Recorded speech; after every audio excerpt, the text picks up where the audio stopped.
Is anyone here an emotional drinker? You have a glass of wine in the evening, I have two glasses. Let myself have 2 glasses. I wait till 10 o'clock, sometimes 1:15. I have been known to wait till 1/2, but not very often. Yeah. But that's just my little treat. At the end of the day, I don't smoke or anything. It's my little treat. I'll sit down and relax. At that time, everyone's in and the house is all sorted. Yeah. I'll sit down and have me spritzers, and it's my little treat that I love, and I'm not going to give it up for anyone. Yeah. Right?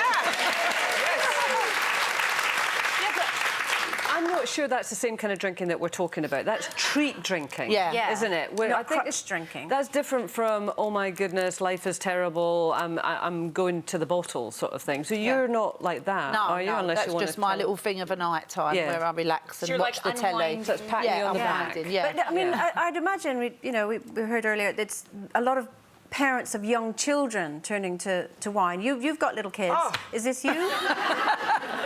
I mean, a 1 and a 3-year-old you've got, haven't you? I've got a 3-year-old and a 1-year-old. What is it? Can I say well done for being dressed hour and before upright? they go to bed is like the witching hour. And I don't know what happens. I used to hate that It's time. horrible. I mean, hated it. and then they can be so sweet when you go to bed, but there's that hour before where they don't want to eat their food, they don't want to get in the bath, they don't want to get out of the bath, they don't want to put their diaper on, they don't want to put the cream on, and they're screaming. And you are like, the inside voice is like, shut up. And the outside voice is like, okay, now, let's get into bed. Let's put on a nappy. Come on, you're really tired. And I think, like Rob's out of town right now, and I just think at the end of it, you feel like you've like finished a race, and there's no one there to give you a high five afterwards. Like I kind of want someone to like pop out of the corner and go like, well done, Rob. You did good today. You did not raise your voice. But there's like no one there, so I'm like, okay, glass of wine, yes please.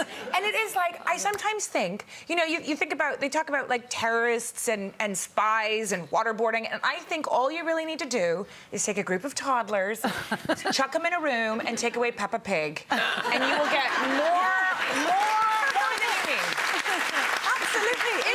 Minutes. World wars would cease. Yes. No, I know exactly what you mean. You have that kind of Stepford wife on the outside look of come on now, come on now, and inside you are raging. I did exactly what you did in terms of the glass of wine thing, and then I can remember when mine were little, I didn't wait until they went to bed.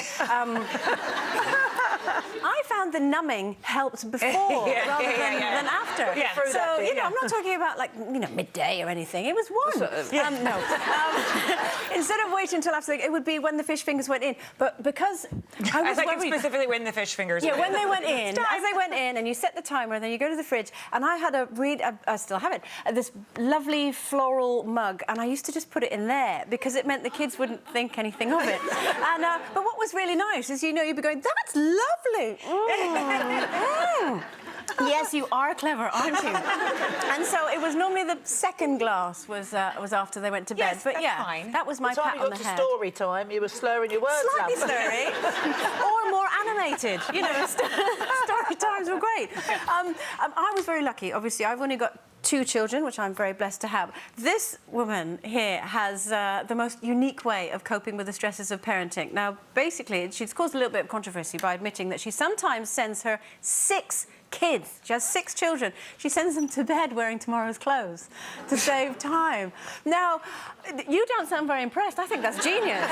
Because my sister used to do this when she wasn't forced to do it by my mum. We found out years later that my sister used to put her school uniform on and then lie really still so that she have didn't... more time in bed. It's really clever, though, to get more sleep. Yeah. I should go to bed in this. And it's not school uniform that she puts on them, is it? It's like tracksuit She just puts them in tomorrow's maybe clothes. they're tights or maybe a T-shirt or whatever. 6 kids, bless her. I mean, that is a handful. I'm not shocked by that. I mean, as long as the kids are fine and everything else is fine in life. I mean, do what Bonnie, you have to do. I went and woke up. Well, I didn't wake up, Bonnie. I went and checked her the other night, and she was in bed with her anorak on.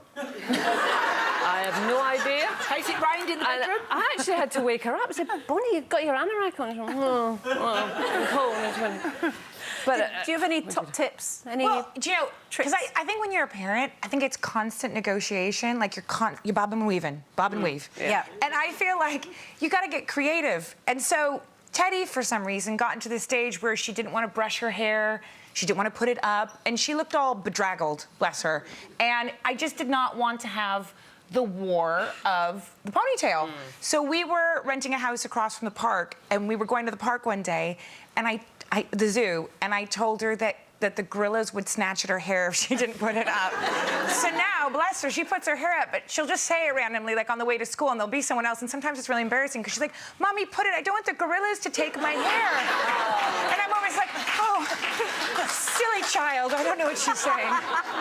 It's funny because You can lie to them, isn't Yeah. it? Yes. Well, that's what we did with my kids. Is if they used to tell lies, they used to say to my mum used to say it to us. If you tell a lie, you get a black mark on your tongue, and they didn't believe me. So one day I went and put some mascara on my tongue. I said, I'm going to tell a lie, and you watch the black mark on my tongue. So I told the lie, put it out, and ever since then they believe that if you told a lie, you get a black mark. For more Loose Women action, click here. And I'd subscribe if I were you. It's totally free, and it means you'll be kept up to date with new videos and exclusive YouTube content. I have never cheated. I can't remember what. What? We only drink if we've done it. You drink if if you we- have. if you You drink have. if you have. Don't you? No! No!